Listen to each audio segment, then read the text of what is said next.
So welcome to Satsang.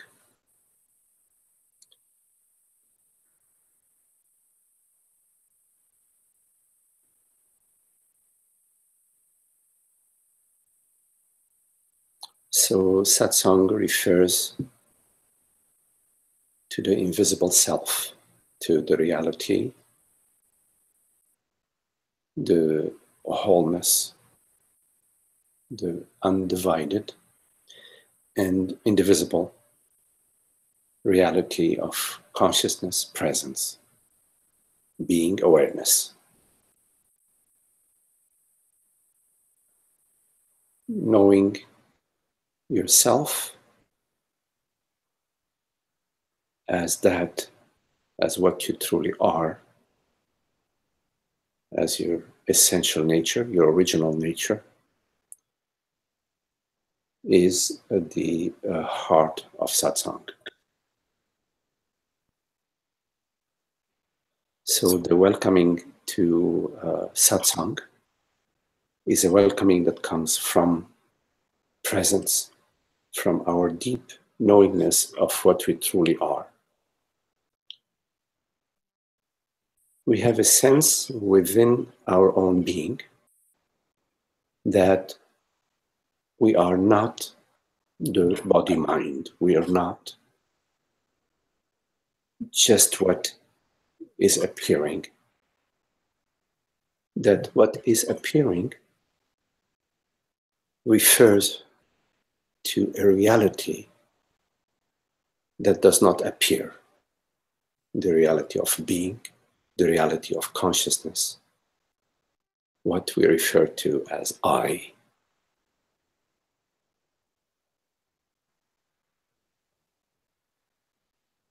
The I is the self, is reality. And what appears on the screen, meaning the thoughts, the feelings, the mind impressions, the bodily sensations, do not define what you are. So the contemplation of the self is the contemplation of truth, of what I truly am.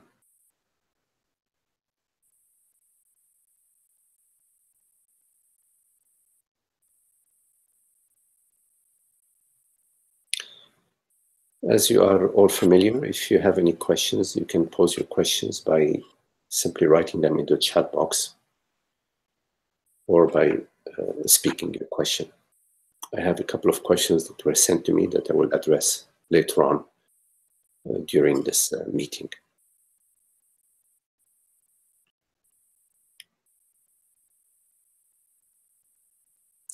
What we truly love is what drives us, what motivates us, what leads us. When we are fascinated with the body, or when we are fascinated, or maybe when we are hypnotized by the world, we will find ourselves pursuing objects in the world, pursuing experiences. Or when we are fascinated by the body, we are pursuing a better body, a better experience in the body. But whatever we pursue that is impermanent will only deliver a temporary experience of happiness. It does not deliver the happiness of the self. Anyways, I welcome whatever questions you may have.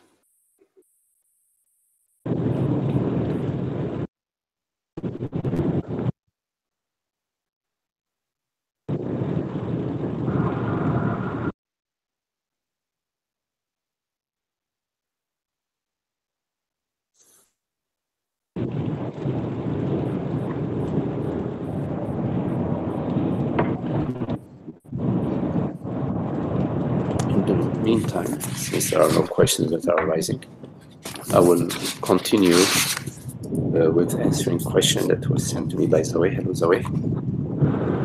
Last week. That's the way you had sent 3 questions. The second question that you had sent was about the apparent turmoil on the spiritual path. You're right. The apparent turmoil on the spiritual path really does not exist, as we are always experiencing what is here now. I had brought up that it seemed as if initially on the spiritual path, that stopping and facing our experience seemed to bring a lot of turmoil, and that the peace came later.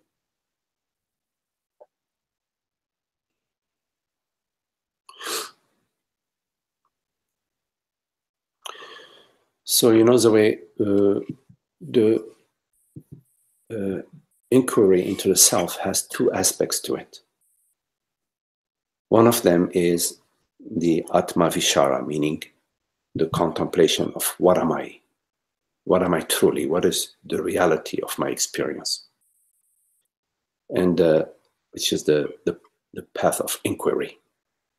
And the other direction of the path, the other branch of the path, is that of surrender, meaning to remain still, to remain as presence in the midst of whatever is arising.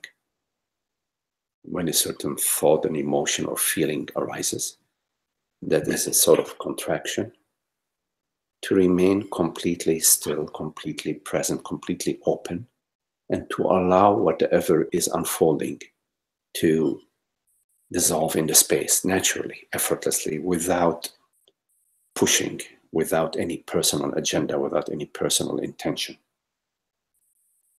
Whenever we are contemplating the self, simultaneously we are the impressions that I am immortal body mind is being challenged, because the personal self maintains itself in 2 ways. It maintains itself by remaining in the dark, meaning by avoiding contemplation. Whenever you contemplate, what am I truly? What is my reality? What is the reality of consciousness? Whenever you pose this question, whenever you are doing this contemplation, the personal self is now starting to become more and more transparent, because in this inquiry, what am I truly, you come to realize that I am consciousness, I am awareness, and not what appears, not an image, not a bodily sensation. And the personal self is hidden in the belief that I am this sensation, that I am what you perceive, I am this image, this Magdi image that is arising, that I am that image. So the inquiry into what am I truly is a threat to the personal self. Simultaneously, whenever you relax as being, in other words, when there is a certain event that arises in your life, somebody crosses you in traffic, or something you expect to happen does not realize itself to you, and you feel a contraction, as you remain still and present, and you invite this entire feeling, this entire sensation to expand into space, to be without you struggling with it, without you trying to change it, you are releasing your resistance. There is no resistance, and there is no seeking. And the separate self is made out of resistance and seeking. So when you relax as being, in the sensory sense, the personal self also is weakened, is threatened, is starting to dissolve. So what I'm sharing with you is, whenever you are contemplating truth, whether it's Atma Vishara or whether it is surrender, you are, the personal self is experiencing that it's going to die. And so it's going to create a reaction. It does not want to die, and it will create turmoil. It creates turmoil in many different ways. It may, for example, create some emotions. It may create the feeling that, oh my goodness, I am going to die. And so you will feel, it will come into your body, into your chest, into your belly. And you will feel that you're going to die, and there you will experience the fear of death. This is why when it is said that one of the gates that we have to go through for awakening is the gate of death.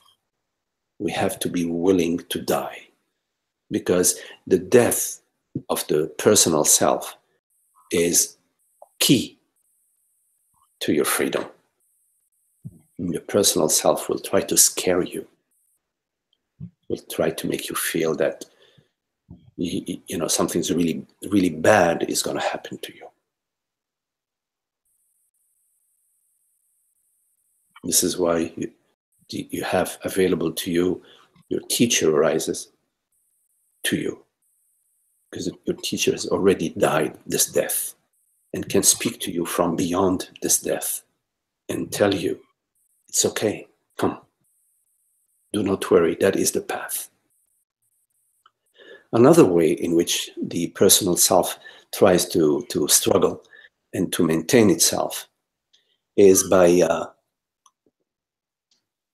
spinning thoughts. It will start to distract you. Let's say it will tell you, "Oh well, no, you don't want to contemplate this. You don't want to do this inquiry right now because you have to take care of your children. You have to take care of your grandmother. You have to. You're too busy. You're too busy in your life. You have deadlines to meet." So it will try to create a postponement, and it will try to convince you that that's not what you really want to do. You have other things that are more important, and that creates a turmoil in you, because deep down within you, you're drawn towards the contemplation of the self, but the mind is trying to spin you somewhere else. And also, at the feeling level, when you're sensing that contraction or that fear of death, or that sense that something bad it may happen to you, the mind will also stir up all sorts of thoughts to distract you away from the stillness. It will create addictions. It will suddenly, the image of a pint of ice cream may arise in your head, or just people who are in the physical, I need to get on the treadmill or whatever. Try to distract you from the stillness. So the turmoil that you experience on the spiritual path is just a resistance of the personal self to maintain itself. But keep in mind that what is unreal cannot vanquish against what is real. Personal self cannot be the final say, does not have the final say. The final say belongs to consciousness. And consciousness is what I am. The I refers to consciousness, the reality of your experience, the invisible self, whatever it is in this very moment, that perceives while it is not perceived.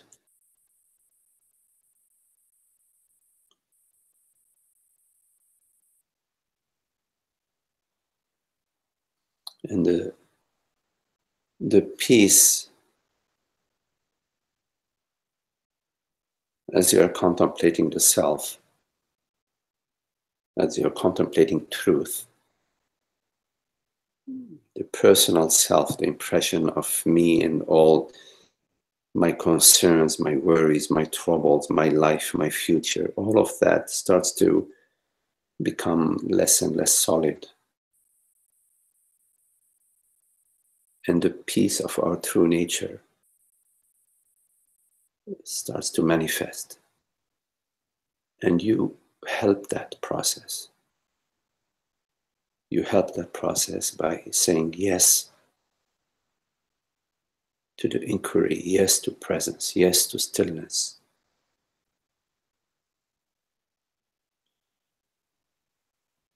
And by saying yes to your willingness to die, your complete surrender, your willingness to completely let go, to experience the fullness of whatever is arising without thinking about it, without labeling it,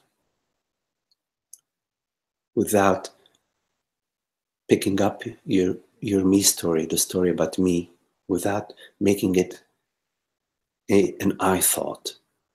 It's just the full experience of what is arising from your not knowingness, not knowing, remaining as that not knowing.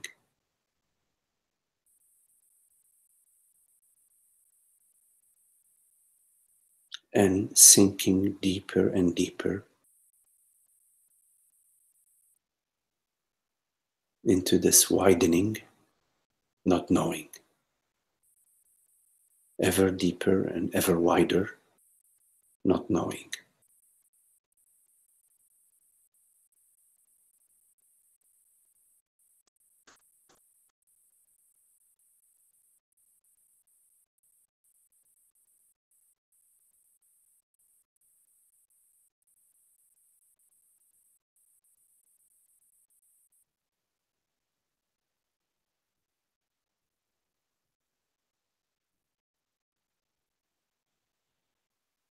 Thank you for your questions, Zoe.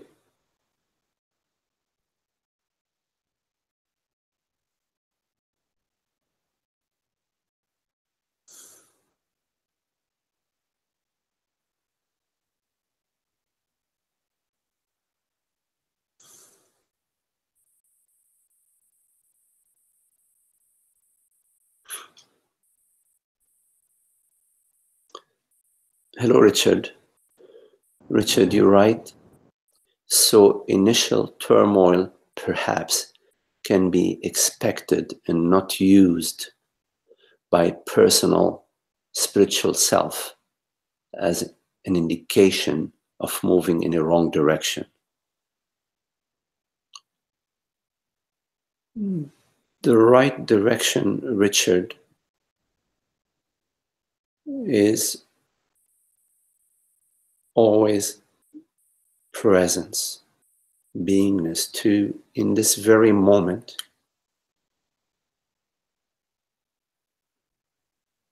to be open, still, willing, welcoming, willing to experience the fullness of what is arising without labeling it, without labeling myself or labeling it. So the wrong direction or the right direction in a way is thought, but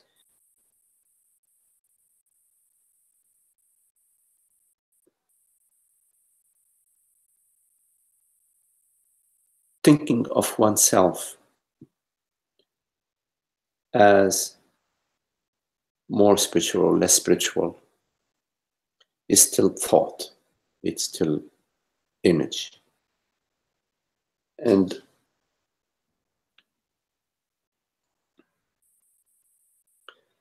the dying to each moment means to experience the fullness of this moment, to be open to all what is arising in this moment.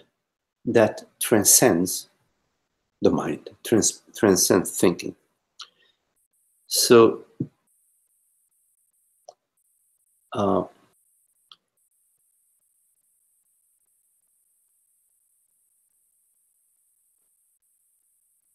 when turmoil is arising, this very turmoil is basically a trickery of the personal self that's making you feel and believe that you are moving in the wrong direction. Any movement, in fact, is the wrong direction because the self is beyond all movement. So in fact, it is not moving in the right direction or moving in the wrong direction. It is the non-movement that you could say is the right direction. It's the non-movement. In the non-movement, there is nothing we're holding on to. Because if you're holding on to non-movement, that is a movement. Because the holding on is a movement, it's an activity. Complete non-movement has no activity in it. It is relaxing in the self. It is a willingness to die, a willingness to experience fully what is arising. So in fact, it is an internal letting go, an internal availability, an internal releasing, an internal openness.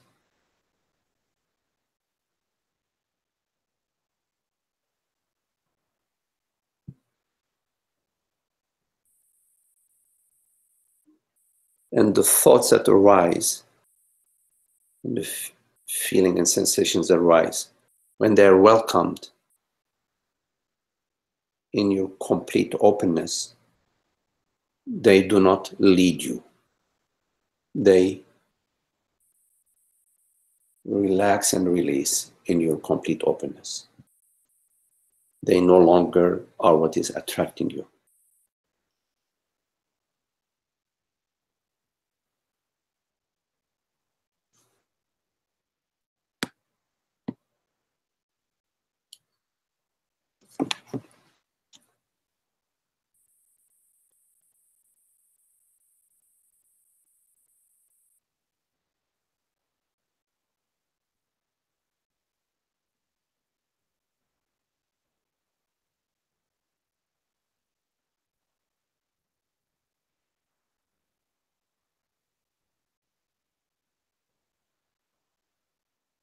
One of the ways in which the personal self maintains itself is via thinking.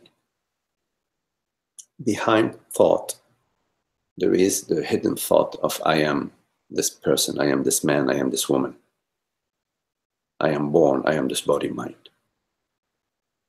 And via thinking, then that distracts from contemplation, from simply being.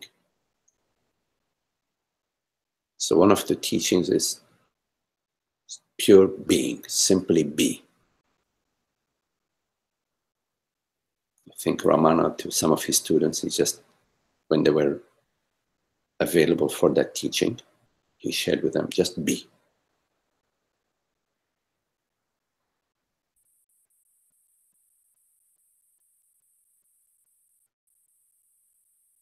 Because being, meaning the I am,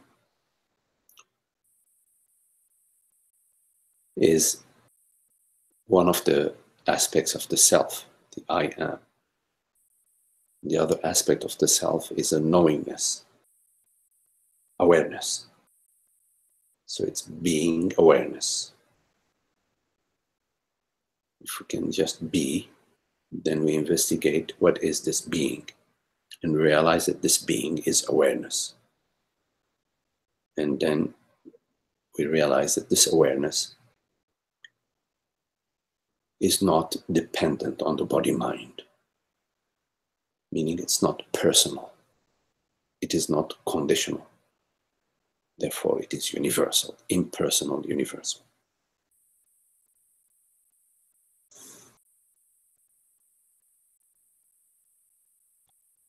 So, any questions?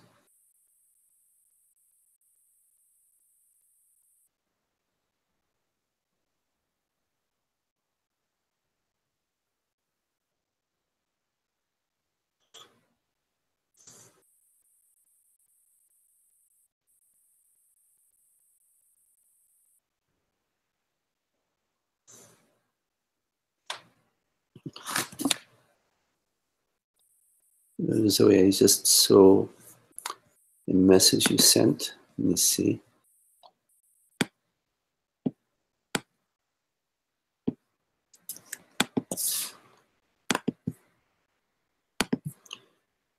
So, Zoe, you write. So, Zoe, you write. Thank you so much, Magdi.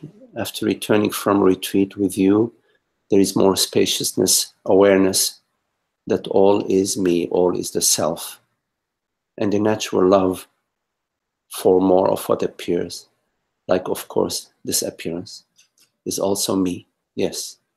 So why resist it? Yes, absolutely. Resistance is that the spoiler and this amazement that from the formless, invisible, all appears. Yes, yes. It is quite a wonder that the creativity of the self, the creativity of the formless, that all this form, thoughts, perception, sensation, arise out of the formless. Like in your night dream, isn't it amazing? You dissolve in, you lie down, the body dissolves, the mind dissolves, the world dissolves, and then all these dreams are created out of yourself, out of the dreamer. It is quite a wonder, and the sense of awe is one of the aspects of the recognition of the self. We're in awe in front of a grain of sand.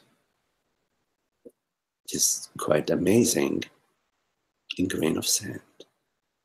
And we're in awe in front of a sunset.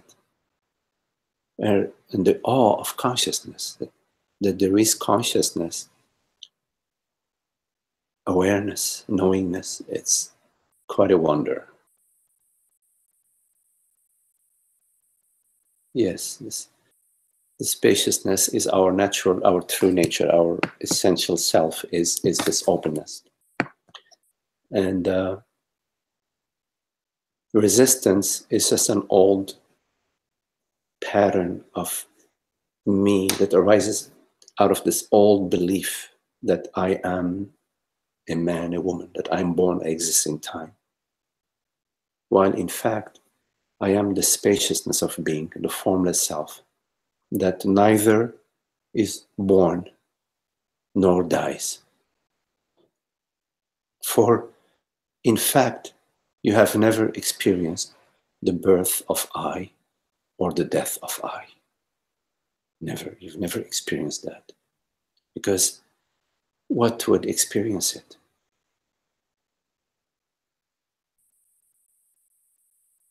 You can experience the birth and death of form, of body, of mind, of perceptions, of sensations. But there is no such thing as the birth or death of I, of what I truly am. But identifying yourself with the body-mind, you experience the turmoils of the negative emotions. Because the body-mind is impermanent and is subject to conditions, is subject to the realm of causality. And so you will experience the effects of cause and effect as you are identified with the body-mind. But the contemplation of what am I truly reveals to you that you are the formless self, that you are the transparency of being, and that all forms arise out of you, to you, as you. They are at zero distance of I. But I'm perceiving my very perception, my very self, appearing as this perception. And it is, yes, quite a wonder.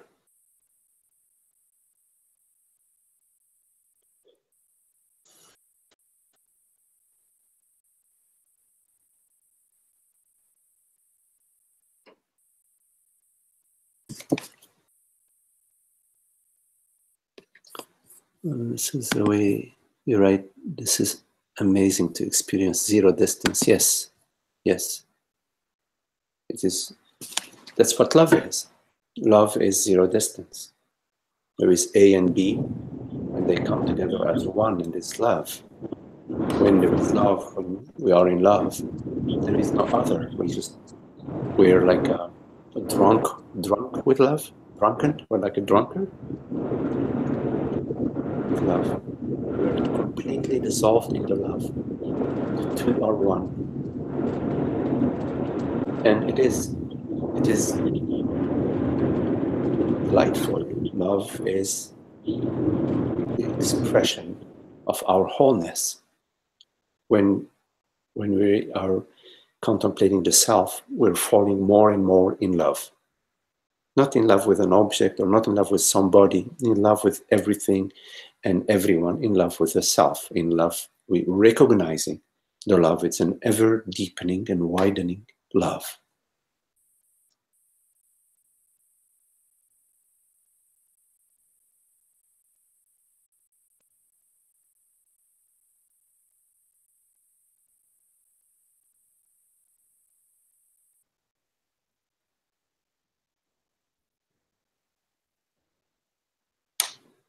Yes.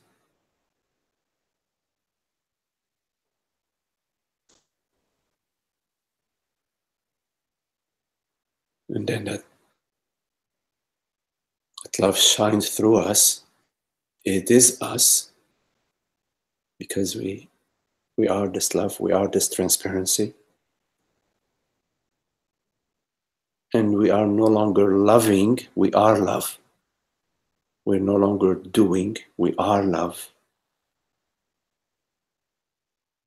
Like the sun shines effortlessly, the sun is it's very shining. The light and the sun are one, and there is a shining of the light onto everything, bringing clarity,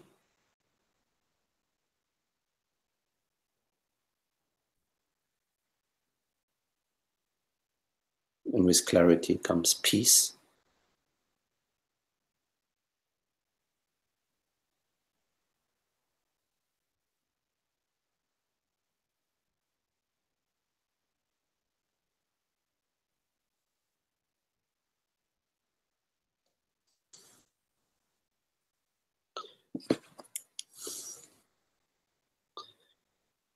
Hello, Kate. Kate, you write, hi, Magdi, is the notion of embodiment, the embodiment that is integration of the truth into human experience at odds with I am the body.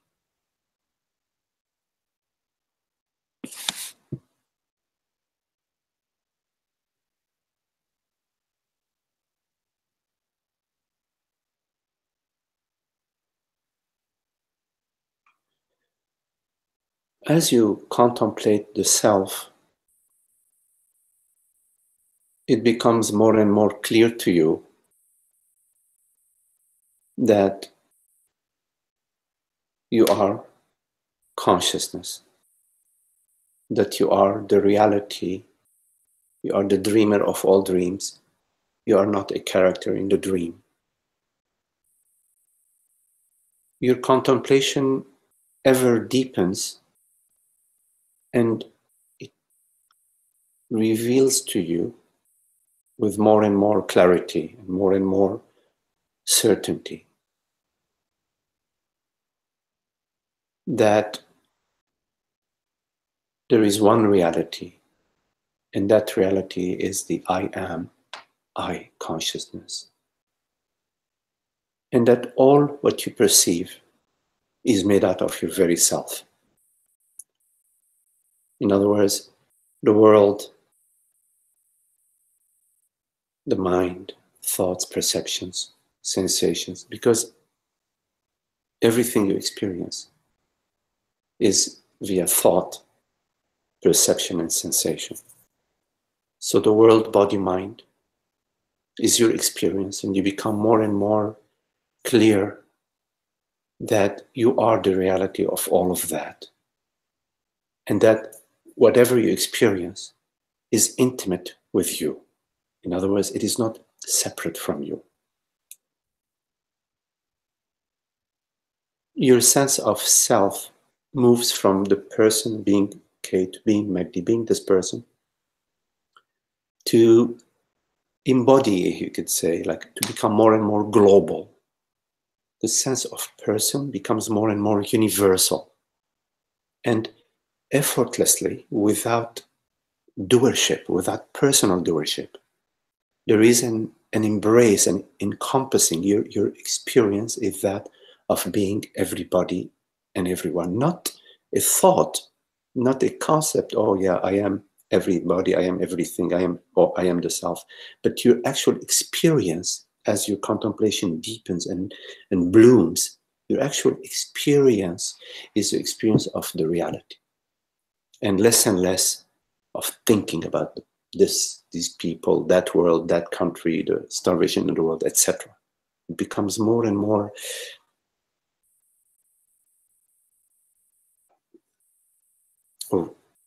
organic, embodied,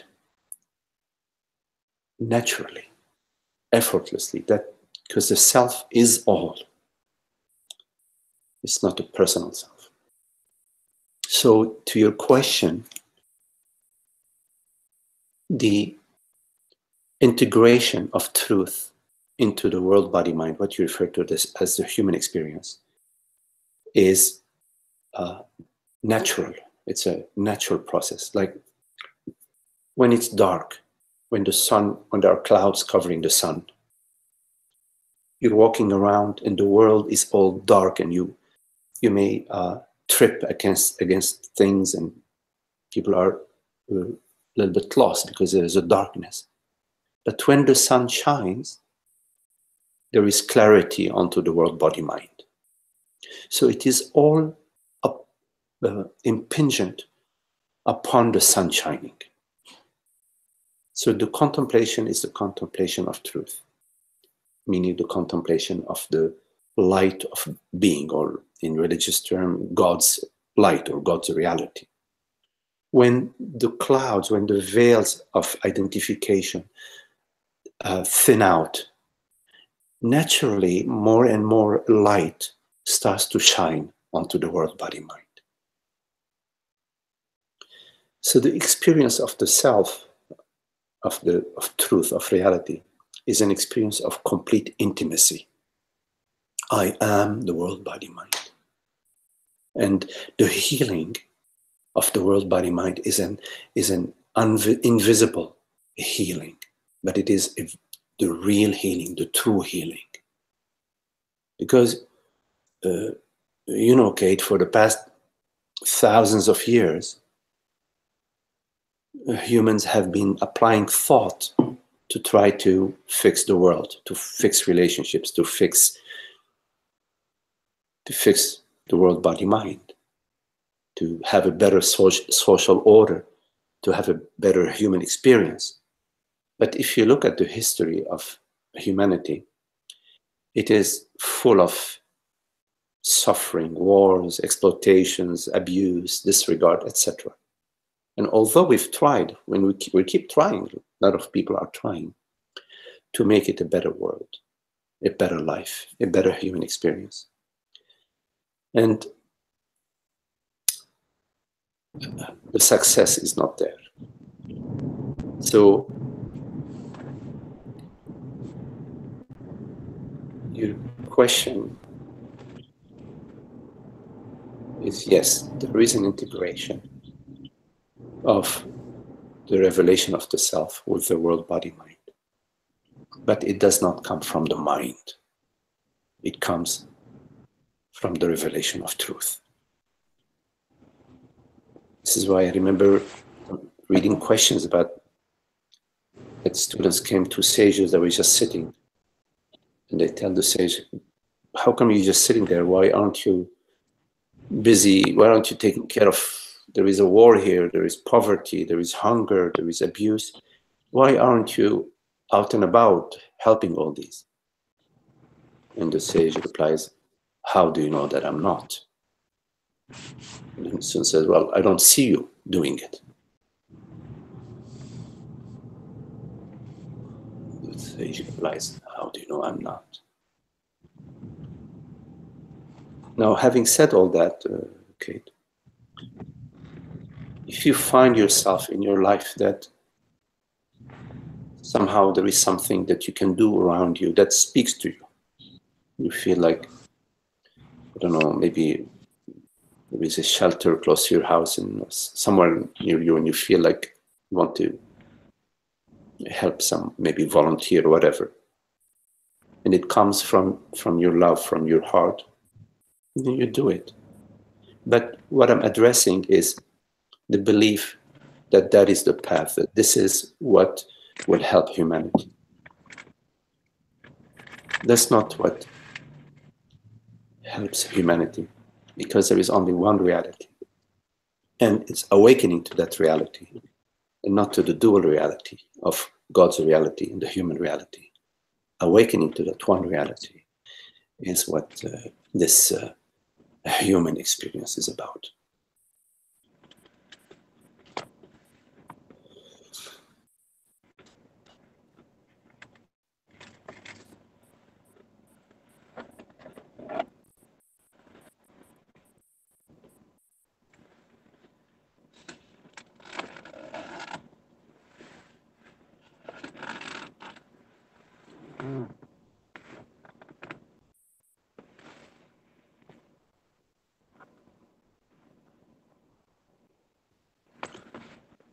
Any questions?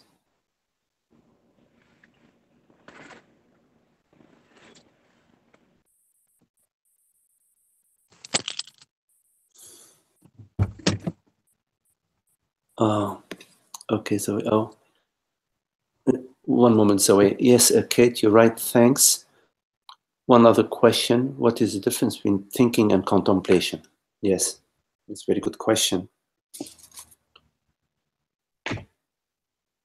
Contemplation is looking at what assumptions, so it's a looking at that turns from this direction to this direction, looking at what assumptions, if any, do I have or have I made about what I am.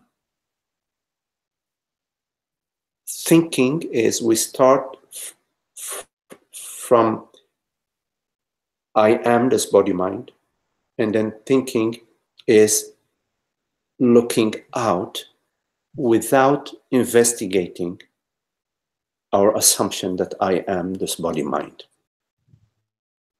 Let me just backtrack a little bit and make a little comment about thinking. Now, there is thought that is functional thought. For example, I need to set the alarm, for 7 o'clock because I have to be at work at 8, for example, or I need to stop at the market, purchase some vegetables because I don't have any dinner prepared, for this evening. So there is functional thinking, and there is also creative thinking. Creative thinking is thought that arises in the arts, for example, or a thought to travel somewhere, to explore, maybe to go to a museum, or to paint something. There's creative thinking that arises out of the creative pool of consciousness, because consciousness is creation. And also there is contemplative thinking, meaning the thought about God, about truth, about reality, about consciousness. So the functional thinking the creative and the contemplative thinking are thoughts that do not have in them the assumption that I am a person. Except if creative thinking is, gee, I would like to become a great artist and everybody knows me and applauds me and I become very famous. Then that would be a creative thought that has an infection in it. It has in it the belief that I am a person. It's very different from the creative thinking that arises out of grace. Just wanted to make this comment about thought. So thought is not evil. There is a certain type of thought, which is the me thought, the thought that I am this person, I am born. It's a belief. It's not a thought. It's a belief, meaning it is a thought, but it's a thought that has no evidence. It's a conviction or a belief that that's what I am. I am this woman. I am this man. I am born. So in your question, the difference between thinking and contemplation. In thinking, there is behind thought the me thought, the belief. And contemplation is the contemplation of that belief. It's looking at that thought.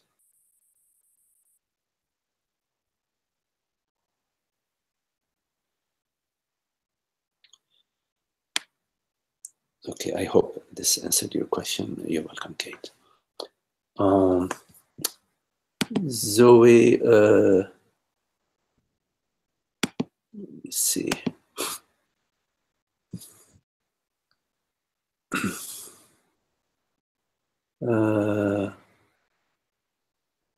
Oh, could you mute the person who is unmuted?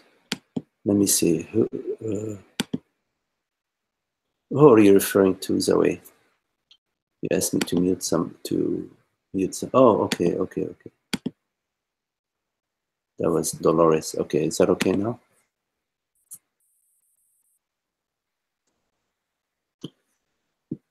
Okay, any questions?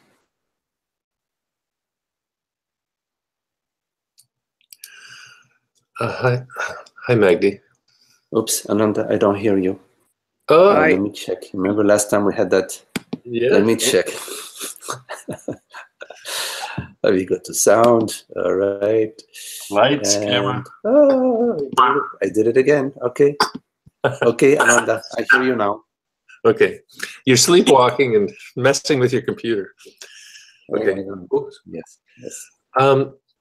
So I've been curious about I actually posed it as a question on your site, but I haven't had a chance to see it today. So if you answered it or not, but the issue is about thought not knowing the thinker, thought not being intelligent in itself.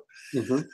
Well, thought can be so exquisite and subtle, and in that case, would you say it's the reflected beauty and the reflected, in other words, what gives it that beautiful subtlety, where it seems that it's reflecting the uncompromising qualities of love and beauty sometimes. Yes. So what makes how come certain thoughts are so exquisite, so beautiful? So what makes them so exquisite and lovely? When there is a thought that arises, see how lovely it is to just to be and to enjoy this beauty, this the sunlight, the breath. It's an expression of appreciation, of love, of that arises from where? It arises from our appreciation, of beauty, from our gratitude, from our recognition of the gift of experience, which is the gift of consciousness. So we're really celebrating in a way via this thought, but the thought is just an expression of a non-thought experience, an actual delight. So we say, oh, I love you. When I say I love you, I am expressing in words, meaning in thought, something that is non-verbal, that is the reality of my experience of love. So I say, oh, I love. So the expression, the thoughts that arise from that pool of love, of appreciation, of beauty, of those thoughts, they have as their source what they're expressing.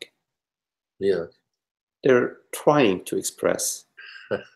The qualities, of course, that are inexpressible, but still, because we are connected in our reality as consciousness, but we're also connected in the play, in the lila, in the speaking together right now, for example. Yes. That is not our real connection. Our real connection is much, much, much, much deeper than that. It is the connection of 2 drops of water. That's our true connection.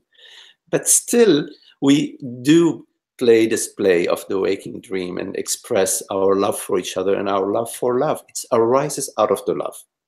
Yes. While when we express, gee, why are you doing this to me? And you should be like this. You should be like that. Don't be like this. Don't be like that.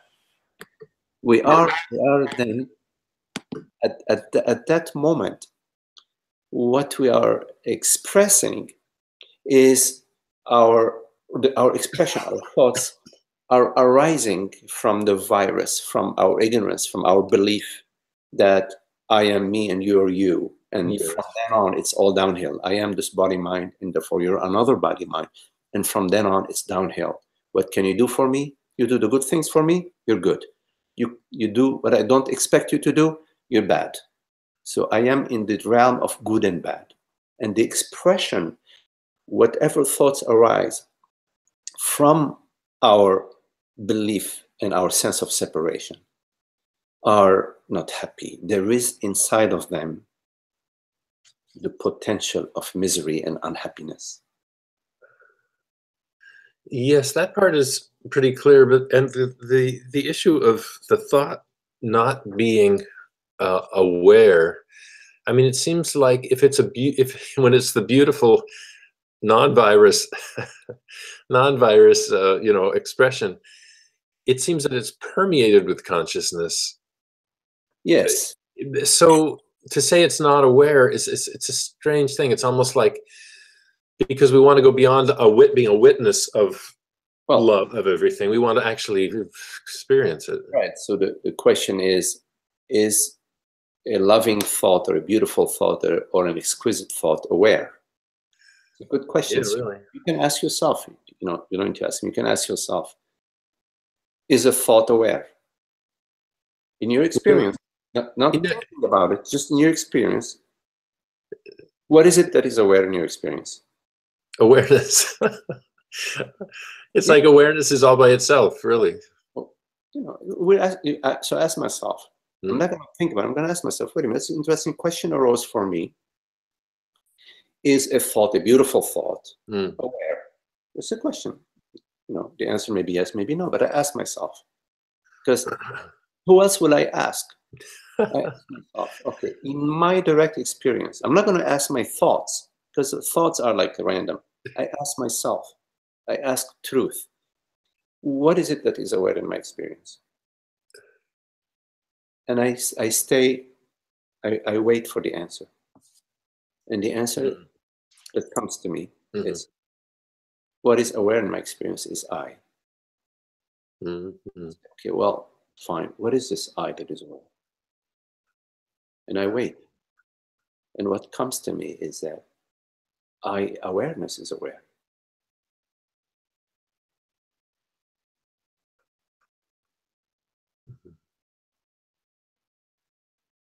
So is there anything else besides awareness that is aware? I ask myself. Mm-hmm. So I ask myself, what would it be? What would that something else that is not awareness, what would that be? And what comes to mind is, well, whatever else that is other than awareness would be non-awareness. Mm-hmm. Then I ask myself, can non-awareness be aware? And I ask myself, and then what comes up to me is, no, non-awareness cannot be aware. Only awareness is aware. So then my next question would be, well, okay, so a beautiful thought arises, and I'm asking myself, Mm-hmm. is this beautiful thought aware? And since I already have done contemplation, and I'm clear that only awareness can be aware, then only if that very beautiful thought is awareness itself, Yeah. then yes, I can say yes. Oh, I see. Beautiful thought is also aware because Right. it's awareness. So I say, okay, good, I got it. If that very thought Uh-huh. is awareness itself, then it is aware. So I answer to myself is yes, that beautiful thought is aware as it is awareness. So it is awareness that is expressing itself as a beautiful thought. And it's that very awareness that is aware as that thought. It's awareness awareing itself as a thought of how beautiful it is to be together in satsang. Mm-hmm. Well, that's beautiful. Quite different from there is a thought, a beautiful thought that is apart from awareness and that is also aware. It's this contemplation that Mm-hmm. I always take it to myself. Yeah. Well, even in common parlance, it's like you say, "Oh, that wasn't very conscious." You know, if somebody's working from the virus, as you say, you know, if somebody is in just a dream of Separate self. yeah, and then even common, I mean, a common language will say that's not very conscious. It's almost like the person himself doesn't even seem to be experiencing awareness. It's almost like the Person cannot experience awareness. right. No person. Person Right. is imagination. So you can sense the love in the relationship when it's sweet, when you're relating a relationship with somebody, and it's very sweet and loving. They're not having any conditions onto you. They're not trying to convince you of how great they are. They're not trying to sell you any goods. Uh-huh. They're honoring your freedom and your love, and at the same time they're honoring their own. And you find it's really lovely to be with friends like that, or to be in a relationship like that. Right. What is crucial is what you bring into the relationship. That in the relationship, you bring in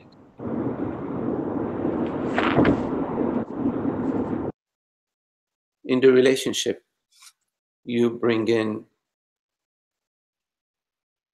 it's more like what you don't bring in. You don't bring in the me. You, you, you don't even bring in the presence because you are the presence. So you are in presence, meaning you are more of an absence. You're more of a spacious presence, more of Right. a sense. And in this, in your absence, Right. is the spaciousness of the relationship. It's the spaciousness, the invitation for the other to rest in your absence.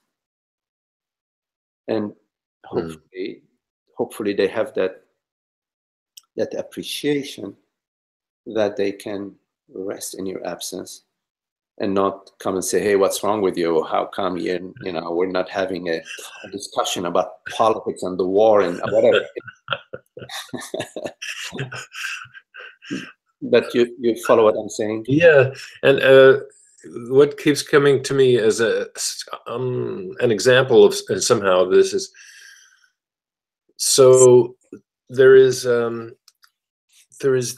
appearance of myself is in Virginia as well as California. Myself is sitting on the sofa, Magdi's sitting on the sofa, and when it's like you were saying about the nature of a really beautiful thought is that there's no it is actually awareness permeated, so to speak. Well, it seems that, I mean, this is like the magic where it seems like it's clear that I am on both ends of the line here, and so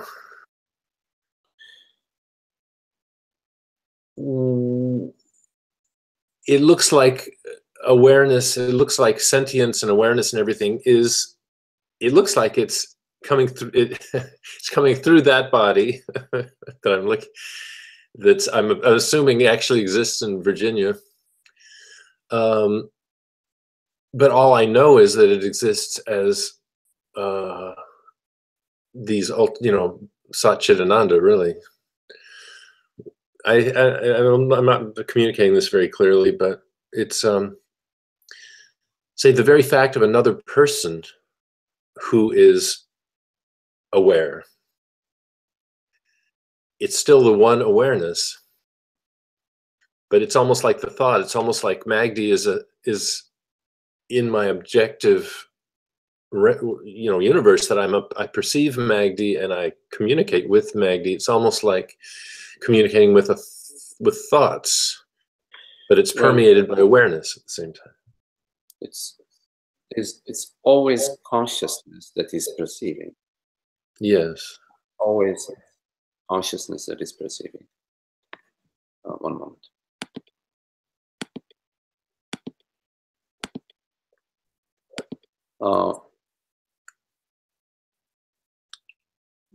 So in this house, it is one house, but there are many rooms.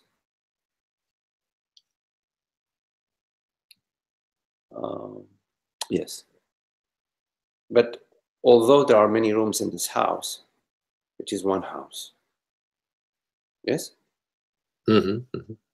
Now, I like the metaphor that Francis Lucille used to share with us years ago.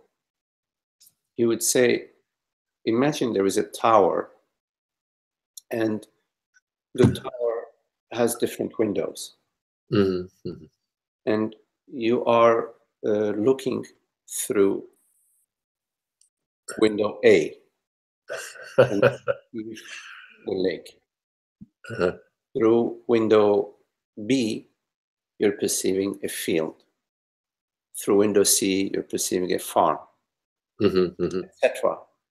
There are many views, but there is one looker, one consciousness, infinite minds. So your experience, if you look at your experience, what is it that is aware? In your experience, what is aware is awareness. Consciousness, I use the same word. Consciousness and / awareness. That is your experience. You don't have any other experience of any other awareness. Just awareness. You say, what is it that is aware out there? You ask the question, what is it that is aware in Virginia? And what is your answer to this question? Look at your experience. You're not looking at your thinking. In your experience, say, well, whatever it is that is aware in Virginia is awareness. Because you don't have any other experience of some other awareness besides awareness, right? Right. In your experience, you only know awareness. I mean, you can call it whatever you want to call it. We call it awareness. So you ask the question, what is it that's out in Virginia that is aware? Right. In your experience, the answer is awareness. Okay? So then you go to the next question.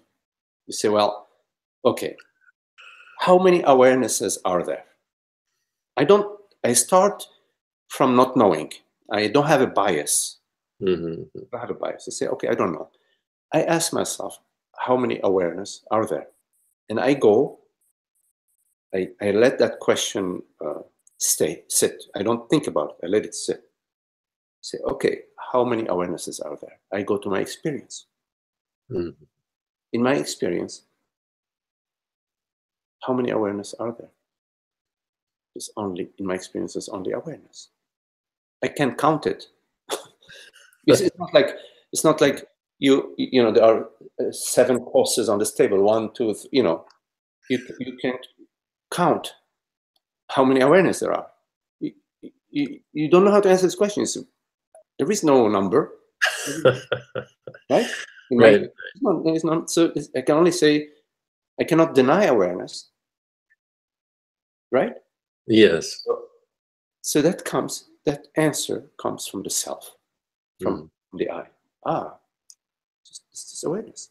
Now, I know for a fact that there are different minds. For example, I can call Magdi, or I ask him because I'm online with him right now.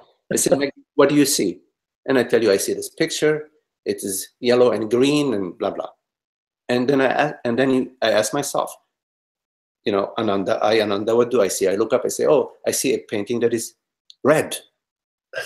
So I can confirm that there are 2 different minds, meaning there are 2 different perceptions. Right. And I can ask Magdi, say, Magdi, this is Ananda. My leg is a little bit sore. My right leg is a little sore. Is your right leg sore? Magdi said, no, my left toe is sore, but my right leg is fine. Oh, it's a different body-mind experience. Right. So it is like that metaphor that Francis Lucille used to share with us about the tower. There are many different minds, many different views, infinite views, but one consciousness, one awareness. And I can attest to that from my own experience. But in this, the example comes to me, there's the big castle or the big mansion. It's got 2 towers, but they're both the same. It has 2 towers, but they're both the same building. And I look through the window and I see someone looking back. Yes, I see. Okay. Well, let's look at that. It's a good metaphor. You say, okay, well, Magdi, what about this metaphor? There are 2 towers. Yeah. Same house. Same house, 2 towers. And I am looking, and somebody else is looking from another tower. So then I ask myself, I call them. I say, hey, who are you? Who are you looking out there? So I call Magdi, say, Magdi, what is your experience? Okay, what is your experience? Now, depending, you know, if Magdi has fallen on his head and has lost a little bit his marbles, he may tell you, oh, my experience is that my brain is perceiving. And then you'll tell Magdi, gee, that's strange, because my experience, it is awareness that is perceiving. So now you have a problem now, because you just talk to Magdi and Magdi says it's my brain that is perceiving, while your experience is that it is awareness that is perceiving. So up to you now to take it wherever you want. You could take it to, oh, well, it is not only awareness that is the reality. There is another reality. I just confirmed it with Magdi. I don't know that he fell on his head. Okay. Oh yeah. Okay. With Magdi, and Magdi says it's the brain that is perceiving. So now I have two possible scenarios that consciousness perceives and a brain that perceives. And you do with it whatever you want. What I would suggest that you would do with it is that you contemplate your own experience. Yeah. Is it your experience that it is a brain you experience? That it is a brain. Are you experiencing a brain perceiving? Right. Which is no. It's not my experience. The experience of a brain. Well, that's what makes for satsang, is that the person hasn't, they've overcome their brain injury. No. That's a good one. So, okay, let's overcome our brain injury, folks. Yeah, so that it's clear what you're, it's clear that it's awareness looking through both windows. So, the contemplation, you cannot do the contemplation for somebody else, and nobody else can do the contemplation for you. Which is quite a paradox, considering there's only one. Yeah, there is only one. Yes, that is the paradox. The paradox is actually not a paradox once you contemplate it. The paradox is that, gee, how come there's only one consciousness and every person is doing their own contemplation? That is seeming paradox. But in fact, when you start to contemplate the self, you realize that there is no other person. Only the self, only consciousness. And I am that. I am the world. I am all beings. I am everyone and everything, while I remain no one and nothing. Okay. I am no one and nothing. Nothing and no one is not I. Anyways, sometimes I say these things, and then they turn into slogans, and then people start. No, I know. A slogan just that way. Okay. A slogan just came up to me. It's living. It's not, has not become a slogan yet, which is that it's. Oh, now it just slipped my mind again. But you this beautiful little saying that it's not empty. What's another word for it? It's an absence. So it's an absence. Either 7 billion absences. No, there's only one absence. There's only one absence. Yes. There's only one reality. Right, and the absence is part of it. I mean, the absence is the fact. Okay, go ahead. No part to reality. There are no parts to reality. Right. An aspect, you could say, an aspect of. Like the diamond, for example, as a metaphor, has many facets, but it's only one diamond. Right. It reflects like the white light. When the white light goes through the prism, it has infinite colors, but in fact, it's this one light. So yes, you could say that one of the aspects of the self is absence. It's also presence. It's emptiness and fullness. It is nothingness and it's wholeness. So when it comes to an illusion of sentience outside of actual sentience or awareness, you're saying that's you could call that absence, because it's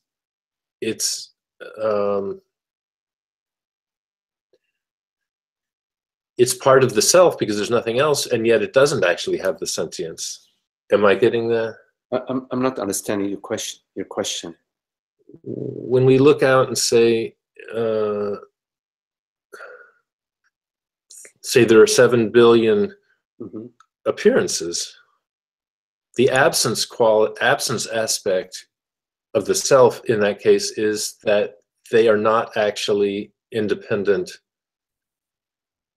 No. They're absent of What are they absent of? I think you're talking about the emptiness of thought. Like when I say there are 7 billion people, Yeah. I'm actually experiencing a thought. Right. Okay. Yes. And that thought is empty, meaning when you go to thought, the thought is gone. There is no thought. When you go to the thought, there are 7 billion people. You find, gee, I feel like having a tomato, and basil salad right now. Mm-hmm. That thought is gone, and the substance of the thought is emptiness, which is the self. That's one of the aspects of the self, is emptiness. I think that's what you're talking about. Yeah, and because you've been referring to the sense of me, the me impression is actually an absence. No. In that sense. Oh, no. No, that's misunderstanding. No. The experience of the self knowing itself, is an absence. It's not the sense of me. The sense of me is the sense of a contraction. It's the sense of being a bundle of thoughts and feeling and emotions. Or well, yeah, time and space. While the reality of the self, the truth of the self, of consciousness, is an absence. Absence of all that kind of. You could say it's an absence of. But it is. It's downstream. Not even an absence of. It's a transparency. Mm-hmm. Yeah. It's like a waking dream, if you can somehow. Yeah. No, that's how it seems a lot to me. Yeah, I know what you mean. I think.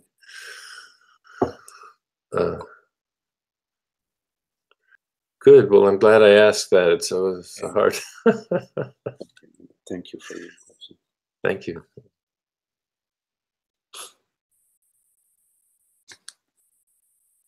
Any questions?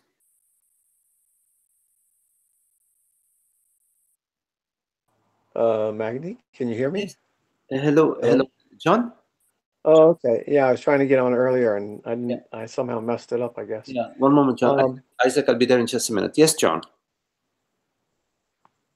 Yeah. Okay. Yeah, I did have something this morning, and it's sort of similar to what I asked in satsang or something. But let's see if I can remember it all. That was a lot I was listening to, so I lost my train of thought. But I did want to ask the question. Mm-hmm. This morning, I got up, and there were a lot of thoughts going on, and I said, well, I have to get busy today. Now you could say that's functional thought. I have to get busy today. I need to do these things. I need to do those or whatever.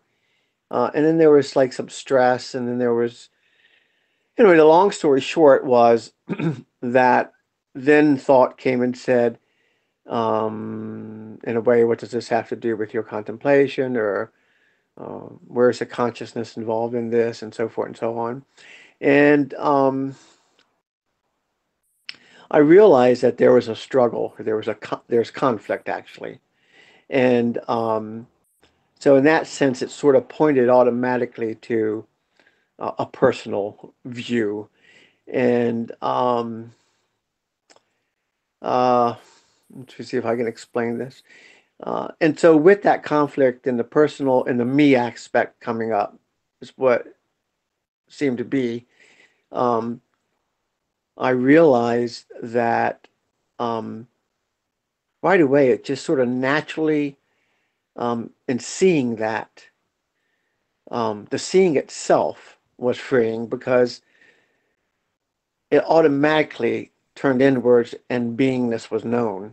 And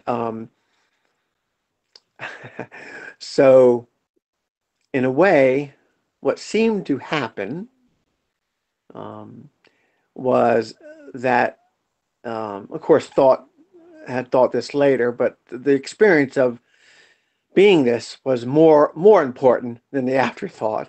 But the afterthought was that beingness is natural; it's always there. Consciousness is one, you know, and so more and more this is happening as a natural thing. So my true nature is you could say in a way becoming, but it always is. But it's the other, maybe, I guess what people say a lot of times, you say and other people say, the other is dissolving and the one remains, of course, is the only one, no second. Yeah.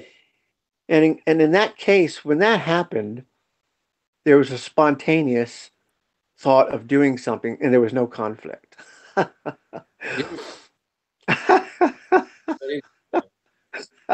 it's very beautiful. Great. There's no real doer, just consciousness. I don't know, whatever it is. I don't have to figure it out. You don't. It just was the beauty of it was. It's almost as if we love. I love myself. You know, it's consciousness loving itself. You know, it's just it's fine. You know, I don't know. Great. I Great. just thought I'd say know what you had to say about that, but yes, Well, sounds good. I don't have much to say about that. It's just, it's lovely. That's good. It's Namaste. Thank you. good unfolding. Yes. Yeah. Okay. Thank you. Yes.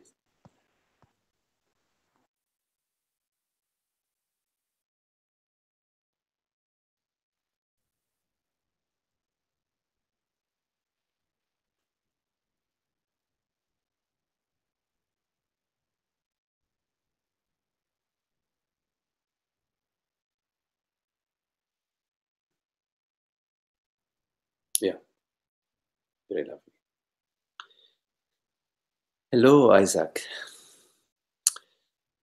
Isaac, you write, hi, Magdi. How about, I'm sorry, hi, Magdi, about thinking and contemplation. Yes. Looking at a thought with another thought. Did I miss something? Yes, Isaac, you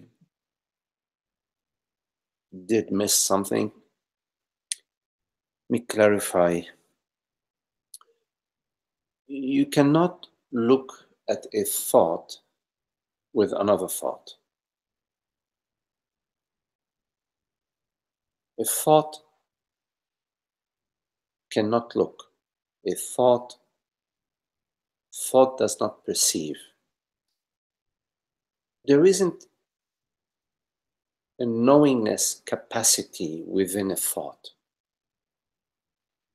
A thought is only made out of what is known. It is known.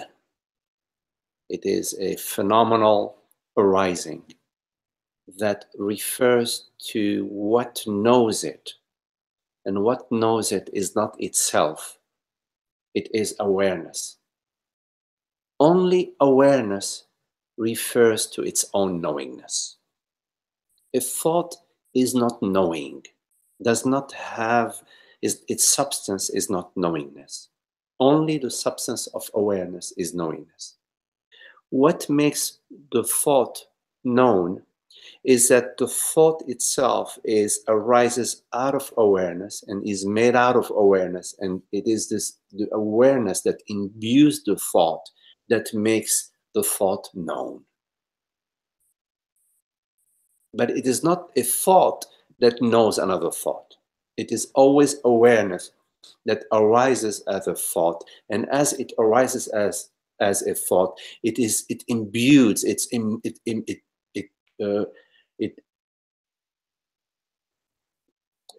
fills the thought that it creates with itself, with knowingness, with awareness. So a thought, the substance of the thought is awareness, and what makes the thought known is not another thought. It is awareness that makes the thought known, and the knowingness belongs to awareness. Now, there is the I thought, which is more of a belief that I am a body-mind, that that consciousness is limited. And in order for this thought and feeling to arise, consciousness, which is all-knowing, which is borderless, which has no division in it, forgets its wholeness. It forgets itself. It forgets its infinity. And via this forgetfulness, sort of is as if it lends its knowingness to a body-mind structure, to the mind. It says, okay, I am no longer this infinite self. I am this personal knowingness. And it is via this forgetfulness that consciousness experiences the world as an external realm and others as separate selves. Contemplation is when consciousness, and it's always consciousness, decides to remember itself.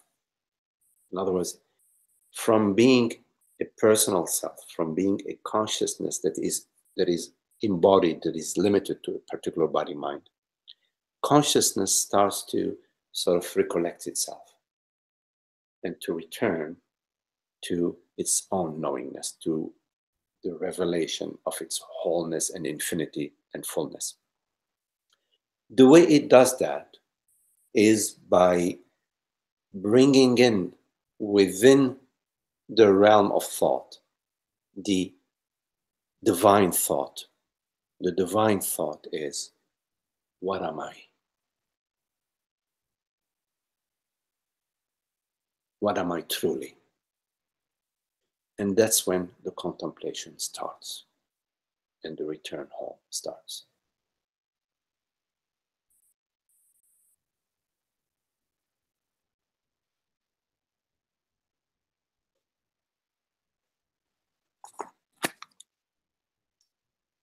Okay, Isaac, I hope I answered your question.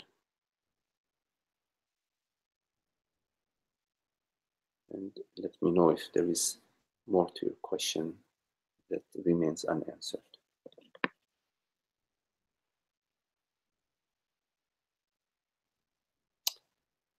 Any other question?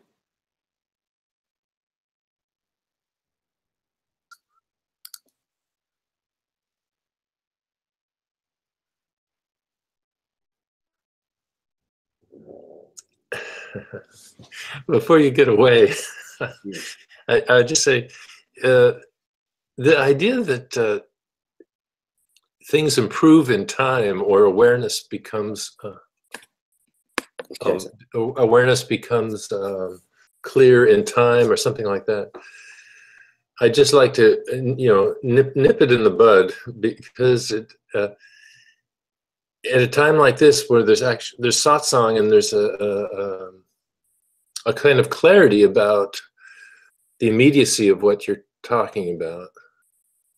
I'm feeling a kind of, I always feel it when we talk about awareness on both ends, it makes it very clear. So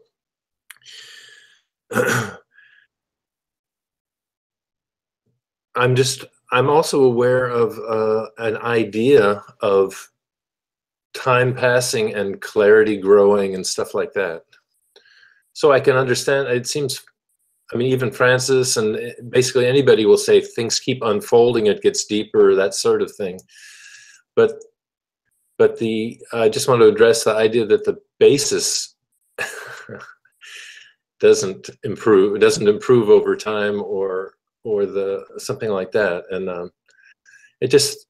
I'm just looking at a way of deepening my entire experience, Understanding. As the impression of consciousness being personal, being limited and dependent on the body-mind as the contemplation of that via the what am I truly, and via the letting go. Mhm. And that contemplation is deepening, meaning our interest is becoming more and more a love for truth. Our Mhm. interest in truth becomes more and more of a love for truth, and we just start to see the love everywhere more and more. Mhm. The impression of being a person in time and space starts to thin out, Mhm. and our experience in the world, body, mind, becomes sweeter, Mhm.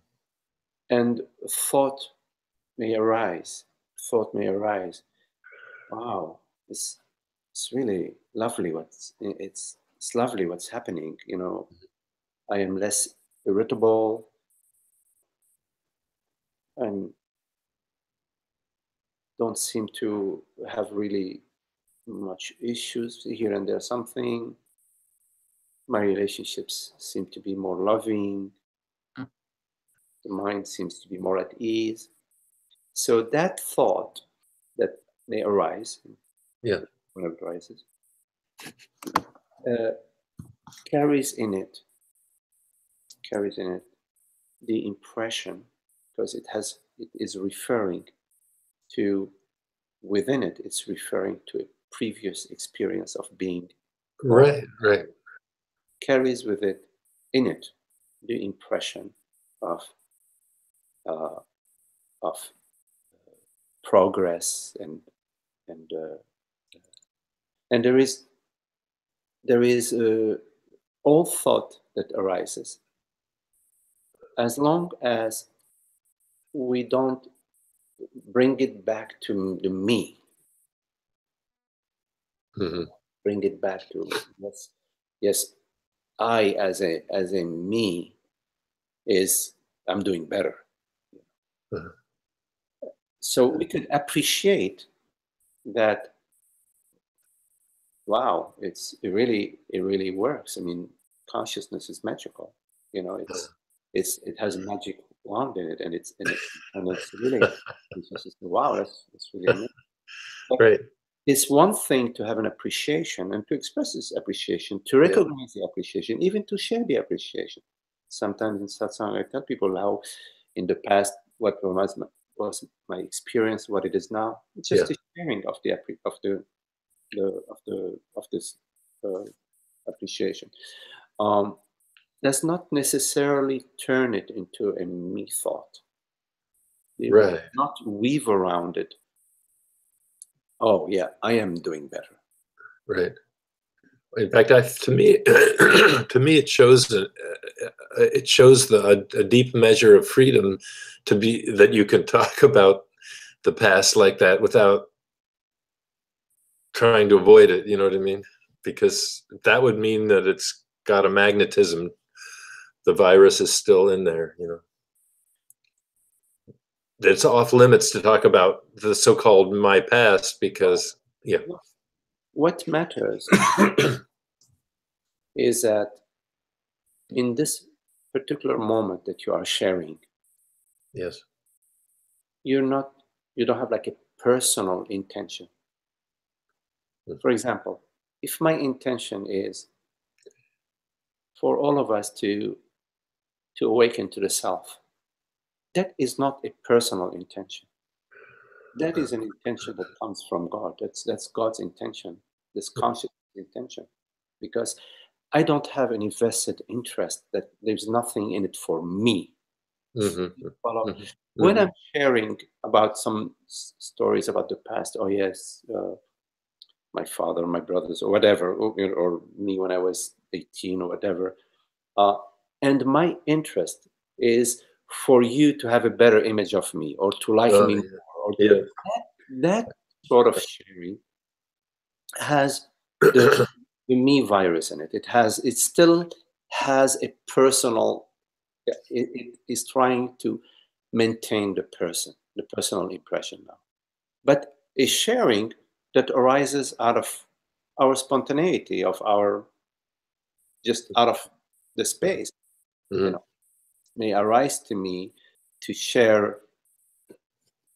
Like during the retreat, I shared some things about, I don't know, some of my past. It just arose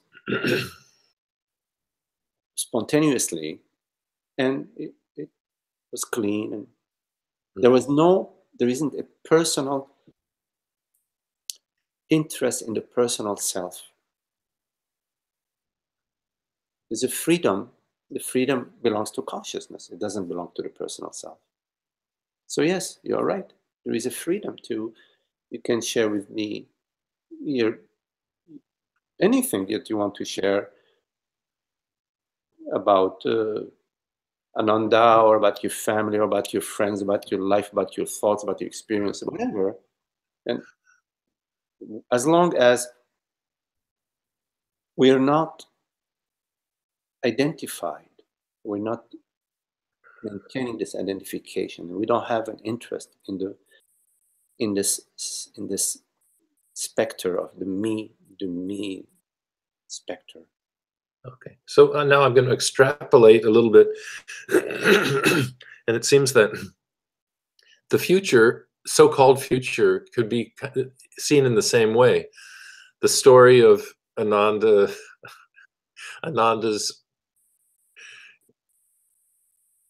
coming of age spiritually, or something like that, is actually seen by awareness. It's almost like being a big brother to the whatever virus carrier is still there. Maybe that's too far out. Can you say some more? So it's not the future. Say I just, in that talk, I say I'm not trying to put off reality, or I'm not trying to put off anything into the future, and yet I'm just speaking naturally. Like, well, I think I have a deepening in coming into awareness that's happening. Yes, you are sharing your observation. Yeah, it's an observation which I in one way I know better than, because awareness is always, and now it's not going to improve. If you are sharing that, I find that I'm happier now, less irritated now. That's a simple sharing. But you have to be watchful that you're not making an image of yourself as an improving spiritual person. Yeah, like I'll be better next week will be even better. Well, could be, but we don't know. I mean, next week you could have the biggest Vasana challenge that you never dreamt of. That is very, you don't know. We don't.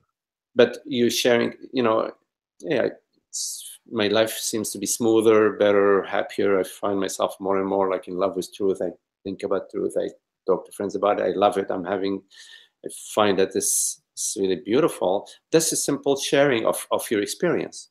Mm-hmm. But when we add to it within ourselves, we're harboring an image of myself as an improving spiritual person. Consciousness is not interested in the improving person. But at the same time, this expression of things seems to be my life is now smoother and happier.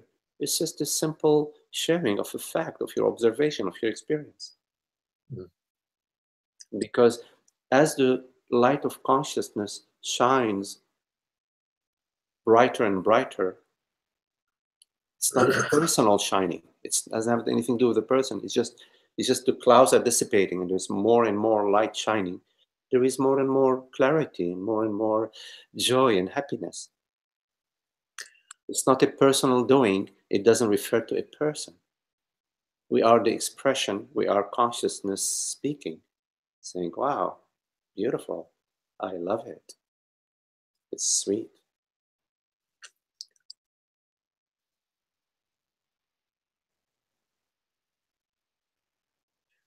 you know, oftentimes I say all is well, but it's like all is neither well nor unwell, but that's what all is well means. All is well. Yeah. Refers to the transparency of being. The all. Yeah. The all is not the world, body, mind. Yes. All is well. All is well. Yes. The allness, the wholeness, Right. is well. All is well has to be spoken from your direct experience. And Right. even from this moment, it can be a moment. Right. Of Right. all is well. And maybe next minute it's not well. Well, if the next moment it seems like it's not well, then it's obviously dropped into the mind and the whole story. Yeah. Right. Yes. Okay. Thank you. Clarifications on clarifications. Okay, Nanda. Okay, everyone. Very, very beautiful to be with you all. Very lovely. We'll see you again next week. Thank you. Namaste. Namaste. Thank you, Magdi. Thank you.